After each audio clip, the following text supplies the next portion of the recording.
Welcome to BiblioSyn, your haven for book summaries and reviews that inspire and uplift. I'm so excited you're here as we dive into stories that transform the way we think and feel.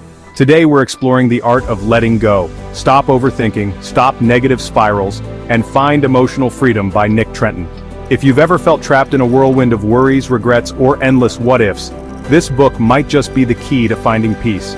Picture your mind as a calm sanctuary, free from the noise of stress. That's what Trenton promises, and we're about to uncover how. So settle in, take a deep breath, and let's begin this journey together. Let's start with what the art of letting go is all about. Published in 2023, this self-help gem by Nick Trenton, a behavioral psychology expert, is designed to help you quiet your mind and live more fully in the present. Trenton believes our brains are like cluttered rooms, filled with thoughts that drain our energy, worries about the future, regrets about the past, or fears of not being enough. He argues that our minds, wired for survival thousands of years ago, often see modern challenges as threats, sparking stress over things like a missed email or a tough conversation. The book's goal is to help you organize this mental mess, letting go of what no longer serves you so you can choose your own pace of life. The heart of the book lies in its practical strategies, grounded in psychology but delivered like advice from a wise friend. Let's walk through some of the key tools Trenton offers to help you find emotional freedom. First up is practicing non-judgment and observation, a mindfulness technique that's all about seeing your emotions without labeling them. Imagine you're feeling anxious before a big presentation. Instead of thinking, "This anxiety is awful," you'd say, "I'm feeling anxious right now and that's okay." This simple shift creates space between you and your feelings, letting you respond calmly rather than spiraling. Trenton likely suggests exercises like a 5-minute breathing meditation to build this skill, helping you notice your thoughts like clouds passing in the sky. Have you ever tried observing your emotions without judging them? Maybe during a stressful moment, you paused to just notice what you were feeling. How did it change your perspective? Share your experience in the comments. I'd love to hear your story. Another powerful tool is untangling toxic beliefs, those sneaky thoughts that make small problems feel like disasters. For example, your brain might treat a late reply to a text as a sign of rejection, but is it really? Trenton teaches you to challenge these beliefs by asking, is this thought true? Is it helpful? By reframing worries, you can let go of stress that's rooted in outdated instincts. A practical step might be listing your worries and rating their real impact, like deciding if a missed deadline is truly catastrophic. This helps you focus on what matters and release the rest. Brain dumping is another gem in Trenton's toolkit, and it's as simple as it sounds.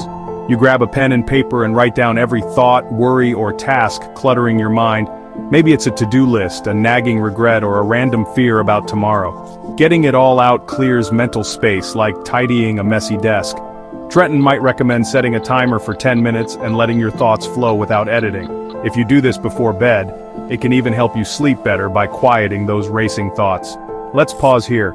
Have you ever felt overwhelmed by a flood of thoughts, like your mind just won't stop? Have you tried writing them down to clear the chaos? Drop your thoughts in the comments. Let's connect over how you handle mental clutter.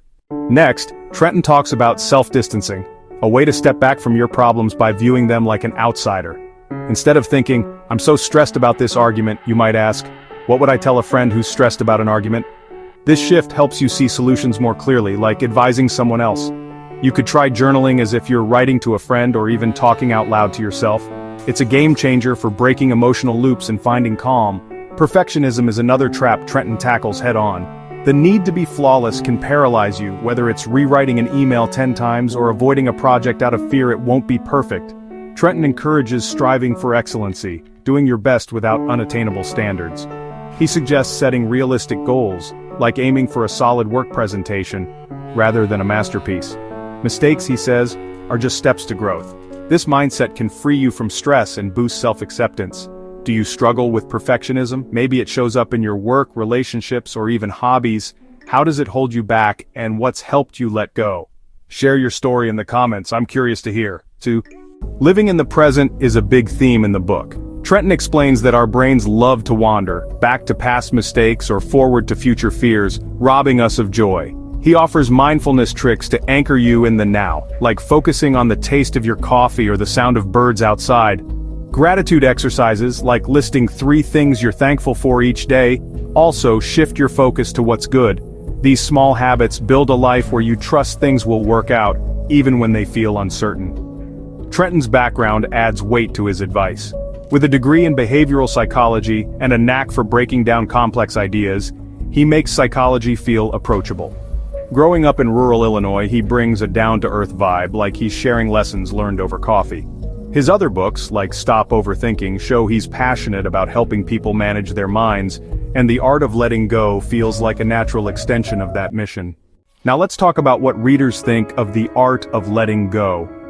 On platforms like Goodreads, it's earned praise for its practical, relatable approach. One reader called it a conversation with a wise friend, loving how it offers comfort without being preachy. Another highlighted its tools for emotional clarity, like brain dumping and the dichotomy of control, saying they felt lighter after applying them. A third reader appreciated its gentle guidance for quieting mental noise, especially for overthinkers who feel stuck, but it's not perfect for everyone. Some readers note the book stays on the surface, offering familiar techniques like mindfulness that might not wow seasoned self-help fans.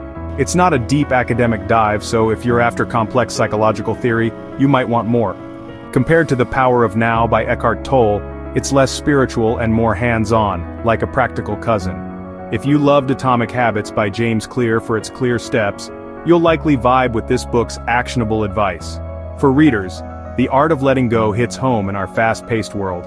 Whether you're juggling work, school, or family, its focus on slowing your mental pace feels like a lifeline.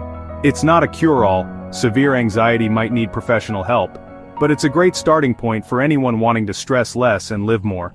Ready to start your journey to emotional freedom? You can grab The Art of Letting Go through the Amazon link in the description. By using that link, you'll support BiblioSyn at no extra cost to you. Thank you for joining me on this exploration of The Art of Letting Go. I'm so grateful you're part of the BiblioSyn community, and I hope this video has inspired you to find a little more peace.